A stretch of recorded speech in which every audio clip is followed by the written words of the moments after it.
শাবান মাস শুরু হওয়ার মধ্য দিয়ে রমাদানের সেই দিন গণনা যেহেতু শুরু হয়েছে, এজন্য আমরা আজ সার্থক রমাদানের 11টি পূর্ব প্রস্তুতি নিয়ে কথা বলবো ইনশাআল্লাহ তাআলা। আল্লাহ সুবহানাহু ওয়া তাআলা কোরআনে কারিমে বলেছেন, ওয়ালাউ আরাদুল খুরুজ লা আ'আদ্দু লাহু উদ্দাহ। কিছু লোক নবী করিম সাল্লাল্লাহু আলাইহি সাল্লাম যখন তাবুকের যুদ্ধে অংশগ্রহণ করবার জন্য ডাক দিয়েছিলেন, তারা সে যুদ্ধে শামিল না হয়ে মদিনায় অবস্থান করেছিল। এর মধ্যে অনেকেই নানা রকমের অজুহাত, নানা রকমের আপত্তি, নানা রকমের বিভিন্ন কারণ দর্শিয়ে তারা এই যুদ্ধ থেকে পিছপা হয়েছিল। আল্লাহ রাব্বুল আলামিন কোরআনে কারিমে আয়াত নাজিল করে তাদের সে ঘড়িমসির আসল কারণ উল্লেখ করেছেন। আল্লাহ সুবহানাহু ওয়া তাআলা বলেছেন, ওয়ালাউ আরাদুল খুরুজ লা আ'আদ্দু লাহু উদ্দাহ। যদি সত্যি আল্লাহর রাহে জিহাদের ময়দানে যাওয়ার সদিচ্ছা তাদের থাকতো, তাহলে তারা আগে থেকে প্রস্তুতি গ্রহণ করত। যারা নানা রকম অজুহাত দাঁড় করাচ্ছে, এদের আসলে তাবুকের জিহাদে শামিল হওয়ার সেই সদিচ্ছাই ছিল না। যদি সদিচ্ছা থাকতো, আগে থেকে তারা প্ল্যান, প্রোগ্রাম, পরিকল্পনা সেগুলো তারা করত। ঠিক একইভাবে রমজান মাসের যে ইবাদতের বিশাল বড় অপার সম্ভাবনা আমাদেরকে দান করেছেন, এই সম্ভাবনাকে কাজে লাগাতে হলে তার জন্য যথাযথ প্রস্তুতি গ্রহণ করা জরুরি।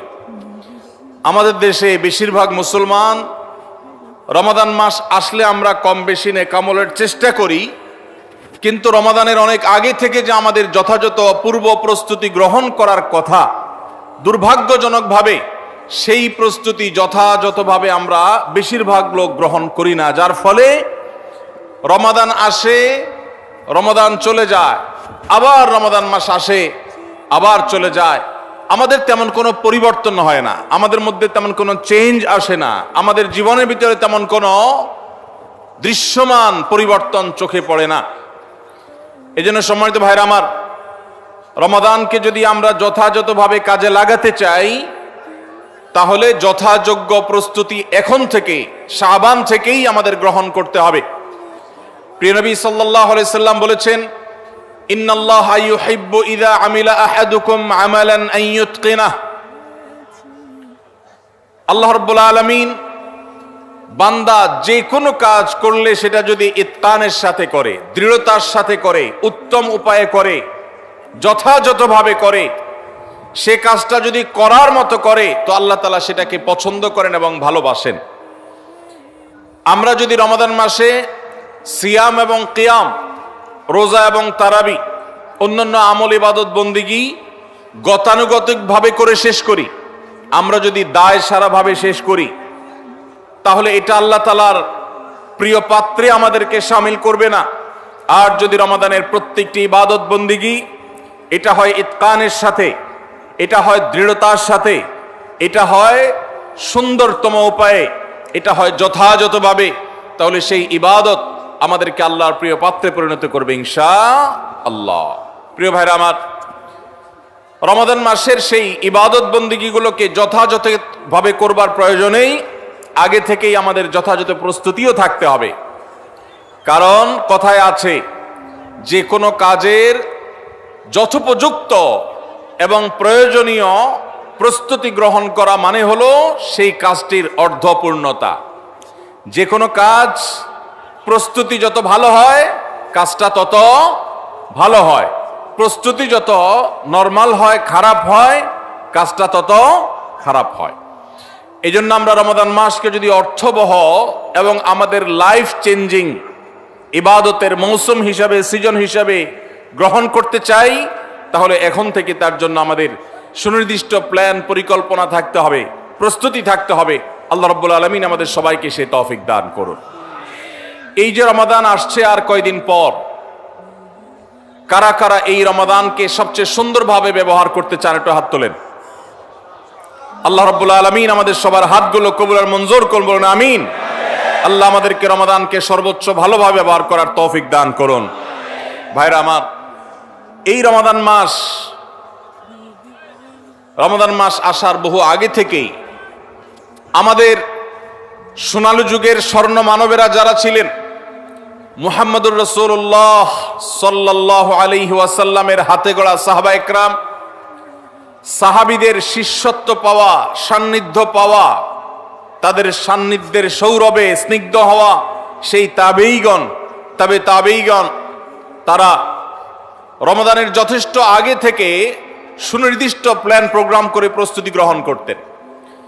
একজন প্রখ্যাত তাবেঈ আছেন, সাহাবীদের শিষ্যত্ব পেয়েছেন, এরকম একজন তাবেঈ আছেন যার নাম ছিল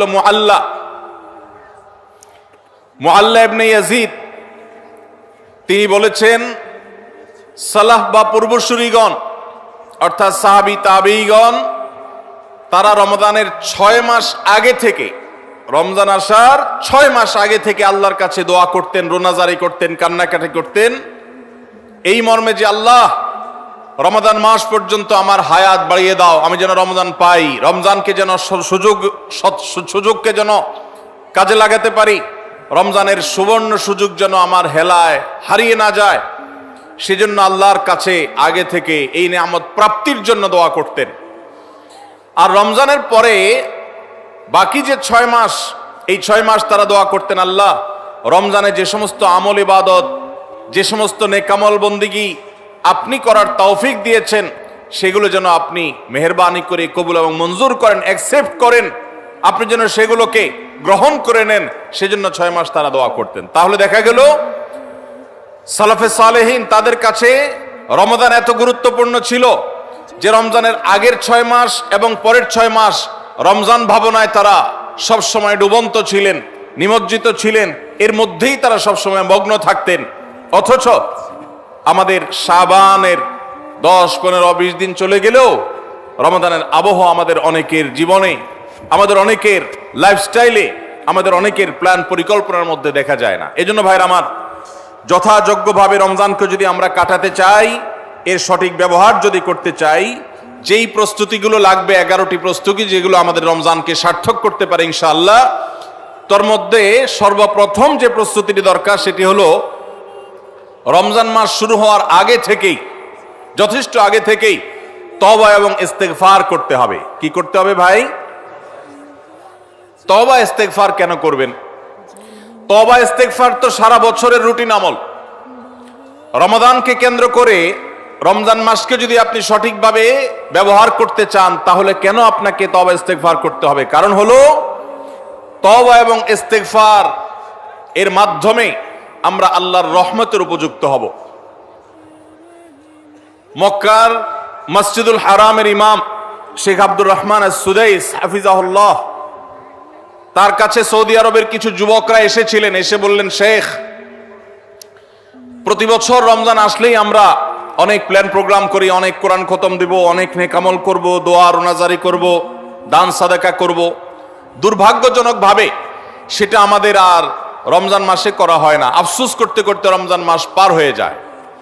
আপনি আমাদেরকে পরামর্শ দিন, কেন আমাদের প্রতি বছর জীবনে রমজান আসে অথচ সেটা সঠিক ব্যবহার করতে পারি না? তখন শেখ সুদাইস তাদেরকে বলেছিলেন, রমাদান মাসে ইবাদত বন্দেগী করতে পারা এটা আল্লাহর নেয়ামত, এটা আল্লাহর অনুগ্রহ, এটা আল্লাহর রহমত। যে রমজান পেয়েও ইবাদত করতে পারলো না, সে তো হতভাগা, কপাল পোড়া। এই হতভাগ্যের কাতারে সাধারণত সেই মানুষগুলোই পড়ে যারা আল্লাহর রহমতের উপযুক্ত না। আমরা নানাবিধ অপরাধে, নানাবিধ গুনাহ করে, নানাবিধ নাফরমানি করে আল্লাহর রহমতের উপযুক্ততা আমরা হারিয়ে ফেলেছি, যার কারণে রমজানের ইবাদতের তৌফিক হয় না। এই জন্য তিনি তাদেরকে নসিহা করেছিলেন যে আমি তোমাদেরকে উপদেশ দিচ্ছি, রমজান আসার আগে থেকেই আগের যে সমস্ত গুনাহ খাতা হয়েছে, যে সমস্ত নাফরমানি হয়েছে, আল্লাহর অবাধ্যতা হয়েছে, সেগুলোর জন্য চোখের পানি ফেলে রোনাজারি করে আল্লাহর কাছে ক্ষমা চাও। আল্লাহর কাছে ক্ষমা চেয়ে যদি আগের সবগুলোকে ভ্যানিশ করতে পারো, তাহলে আল্লাহর কাছে রহমতের উপযুক্ত হবে। বিষয়টা অনেকটা হালখাতার মতো। আপনার আগের দেনা দায় সব যখন পরিশোধ করে দিয়েছেন, নতুন করে আবার আপনি ধার করার, বাকিতে নেওয়ার উপযুক্ততা আপনার অর্জন হবে। ঠিক একইভাবে আমাদের নানা নাফরমানির কারণে আল্লাহর রহমত থেকে আমরা দূরে সরে গেছি। লানত অর্থাৎ রহমত থেকে দূরে সরে যাওয়া, এটার উপযুক্ত হয়ে গেছি অনেকে। এই জন্য ভাইরা, এখন থেকে রমাদানের প্রস্তুতির নিয়তে আল্লাহর কাছে তওবা করা, গুনাহ মাফ চাওয়া, ইস্তিগফার করা, জীবন পরিবর্তন করবার সংকল্প করা, এটা হবে আমাদের রমাদানের প্রথম প্রস্তুতি। চেষ্টা করব তো ইনশাআল্লাহ।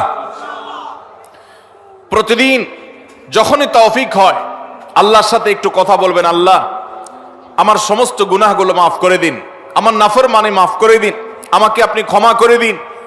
আমি যদি আপনার রহমতের জন্য কোনো কারণে অনুপযুক্ত হয়ে যাই, আমার কোনো বদবখতির কারণে, আমার কোনো কৃতকর্মের কারণে, তো আপনি সেগুলো মাফ করে দিন। এই যে দোয়া, এই দোয়া আপনাকে রমাদানে আল্লাহর ইবাদত বন্দেগী করার, আল্লাহর কাছে রোনাজারি করার, আল্লাহর কাছে ভালো আমল নিবেদন করার যে তৌফিক, এটার উপযুক্ত করে দিবে ইনশাআল্লাহ।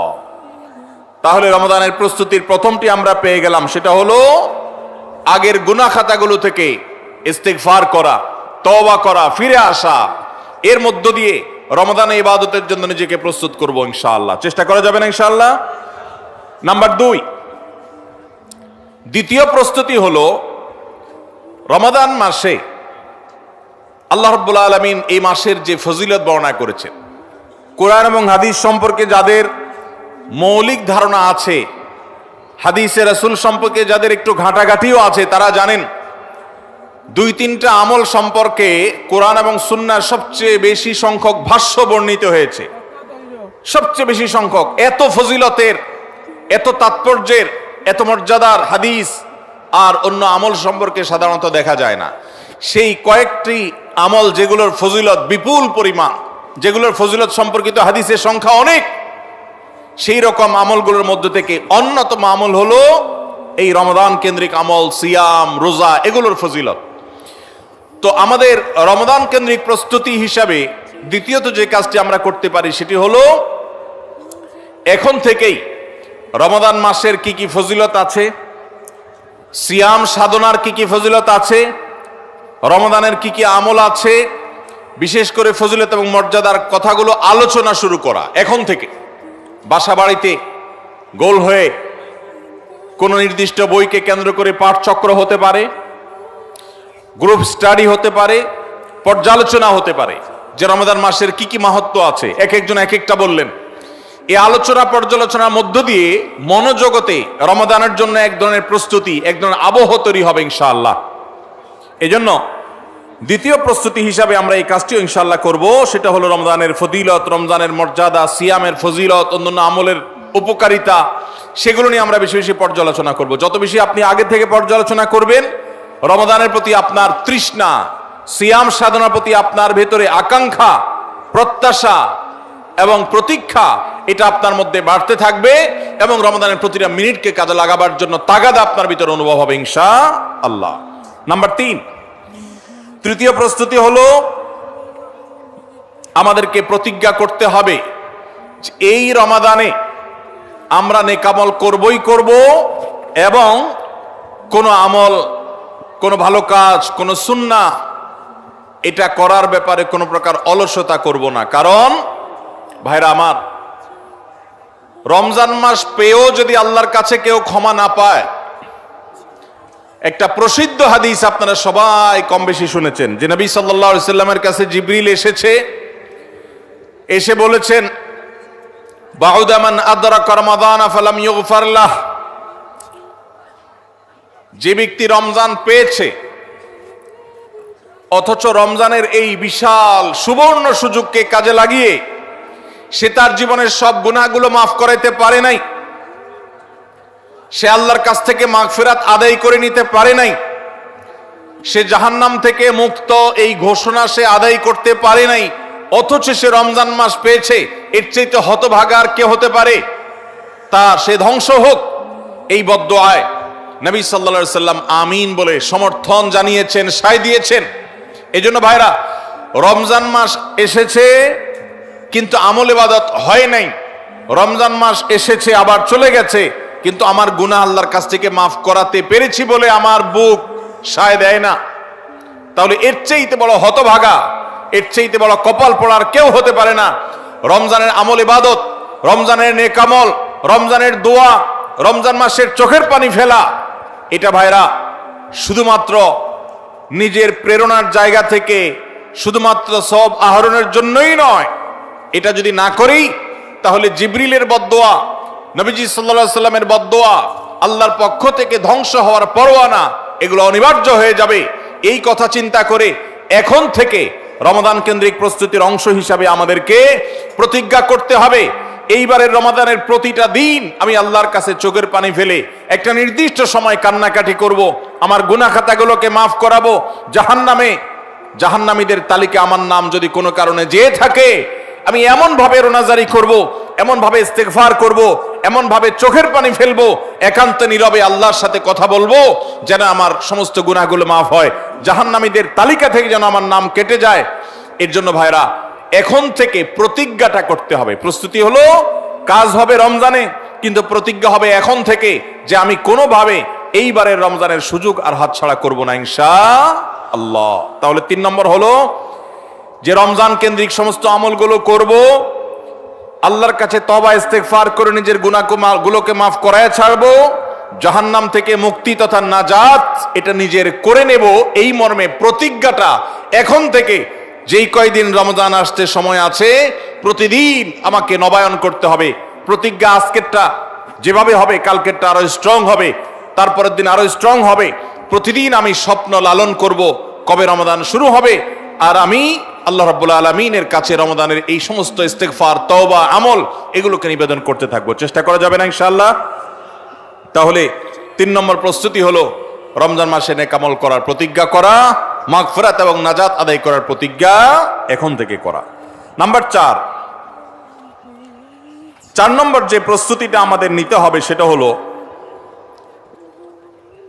যদি আগের রমজানের কোন রোজা কারোর কাজা থাকে, এই রমজান আসার আগে আগে শাবান মাসের মধ্যেই সেই কাজাগুলো আদায় করে ফেলা উচিত। আম্মা জান আয়েশা রাদিয়াল্লাহু তাআলা আনহা বলেছেন যে নারী হিসাবে রমাদান মাসে যে কয়েকটা রোজা ভাঙতি পড়ে, নবীজি সাল্লাল্লাহু আলাইহি সাল্লাম রমাদান পরে পুরো সময়টা তার কাছে থাকার কারণে তিনি সেই রোজাগুলো রাখার সুযোগ সেভাবে পেতেন না। স্বামীর হকের কথা মাথায় রেখে রোজাগুলো রাখতেন না, এবং শাবান মাস আসলে নবীজি সাল্লাল্লাহু আলাইহি সাল্লাম নিজেও বেশি বেশি নফল রোজা রাখতেন। ওই সুযোগে মা আয়েশা রাদিয়াল্লাহু তাআলা আনহা বলেছেন যে তিনিও তার রমজানের বাকি রোজা যেগুলো ছিল ভাঙতি রোজা, সেগুলো তিনি রেখে ফেলতেন। তো এই হাদিস থেকে বোঝা যায় রমজানের রোজা যদি কারোর কাজা হয়, পুরুষদের অসুস্থতার কারণে হতে পারে, মা বোনদের মাসিকার কারণে হতে পারে, তাহলে সেই রোজা যত দ্রুত সম্ভব আমরা কাজা করে ফেলবো। এবং সেই কাজা করতে যদি কোনো কারণে, যৌক্তিক কারণে বা যে কোনো কারণে যদি বিলম্ব হয়, তাহলে এই বছরের আসন্ন রমাদানের প্রস্তুতির অংশ হিসাবে আগের রমজানের কোনো ভাঙতি রোজা থাকলে সেগুলো সব রেখে কাজা করে সম্পূর্ণভাবে এই রোজার জন্য প্রস্তুত হবে। এটা হলো 4 নম্বর প্রস্তুতি। নাম্বার 5 নম্বরের রমজানের প্রস্তুতি হলো, আল্লাহ রাব্বুল আলামিনের কিছু সাধারণ ক্ষমা আছে, কমন ক্ষমা, গণহারে মাফ। আল্লাহ তাআলার এই যে সাধারণ ক্ষমা, গণহারে মাফ, দুটি বিষয় এই গণহারে মাফ থেকে মানুষকে দূরে সরিয়ে রাখে। আল্লাহর গণহারে যে ক্ষমা, এই গণক্ষমার উপযুক্ততা নষ্ট করে দেয় দুটি জিনিস। তার একটি হলো শিরক, আরেকটি হলো হাসাদ। একটা হলো হিংসা, আরেকটা হলো শিরক। নবী করিম সাল্লাল্লাহু আলাইহি ওয়াসাল্লাম বিভিন্ন হাদিস থেকে আমরা জানি, তিনি বলেছেন আল্লাহ রাব্বুল আলামিন বিশেষ করে লাইলাতুন নিসফি মিন শাবানে যখন মানুষকে গণহারে ক্ষমা করেন, তখন 2 শ্রেণীর মানুষকে আল্লাহ তাআলা মাফ করেন না, ইল্লা লিল মুশরিকিন আও মুশাহিন। তবে যদি মুশরিক আর মুশাহিন থাকে, শত্রুতা করে, হিংসা করে অন্যের প্রতি, এইরকম মানুষ যদি থাকে, তাদেরকে আল্লাহ তাআলা সাধারণ ক্ষমা আওতায় আনেন না। রমাদানে আল্লাহ তাআলা প্রতিদিন বহু মানুষকে সাধারণ ক্ষমা করেন। রমজান যখন কাছে আসে, শেষ দশক আসে, তখন সাধারণ ক্ষমার পরিমাণ বেড়ে যায়। আল্লাহ সুবহানাহু ওয়া তাআলা বলেছেন ওয়ালিল্লাহি নবী সাল্লাল্লাহু আলাইহি সাল্লাম বলেছেন ওয়ালিল্লাহি উতাকাউ মিনান নার ওয়া যালিকা ফি কুল্লি লাইলা। রমজানের প্রত্যেক রাতে বহু মানুষকে আল্লাহ তাআলা জাহান্নাম থেকে মুক্ত ঘোষণা দিয়ে দেন, অমুক জাহান্নাম থেকে মুক্ত, অমুকের ছেলে অমুক জাহান্নাম থেকে মুক্ত।